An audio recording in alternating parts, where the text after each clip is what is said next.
பொதுவாகவே இந்த கடல் வழி போக்குவரத்தில் அந்த கப்பலில் நம்ம மேலே தான் போயிட்டு இருப்போம். ஆனால் கடலுக்கு அடியில் ஒரு பயணம் இருக்கா அப்படின்னு ஒரு விஷயம் கேட்டோம்னா ஒரு ஆச்சரியமான ஒரு விஷயமா தாங்க இருக்குது. அப்படியேப்பட்ட ஒரு ஆச்சரியமான ஒரு விஷயம் தான் இப்போ இந்தியா வந்து கடலுக்கு அடியில் சுரங்க வழி பாதையில் ரயில் போக்குவரத்தை புல்லட் ரயில் போக்குவரத்தை வந்து உருவாக்கப்பட்டு வந்துட்டு இருக்கிறாங்க. இப்படியாப்பட்ட இந்த திட்டம் வந்து 2027 ஆகஸ்ட் 15ஆம் தேதி, அதாவது சுதந்திர தின அன்னைக்கு வந்து திறக்கப்படும் அப்படிங்கிற விஷயத்தையும் சொல்லப்படுது இந்த ரயில்வே அமைப்பகத்தினால.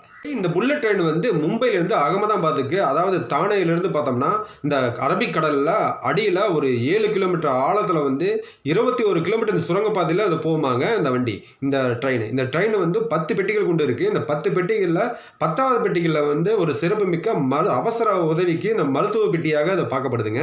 இந்த பெட்டி வந்து அகமதாபாத் வந்து போய் சேர்ந்துருமாங்க. சுமார் வந்து சாதாரணமாக இந்த ரயில் போக்குவரத்து போகும்போது 5.5 மணி நேரம் ஆகுமாங்க இந்த மும்பையிலேருந்து இந்த அகமதாபாத்துக்கு. ஆனால் இந்த கடல் வழி போக்குவரத்து இருக்கிறதுனால 508 கிலோமீட்டரை வந்து 2.5 மணி நேரத்தில் கிராஸ் பண்ணிடலாம் அப்படிங்கிற விஷயத்த இந்த ரயில்வே அமைப்பவங்க சொல்கிறாங்க.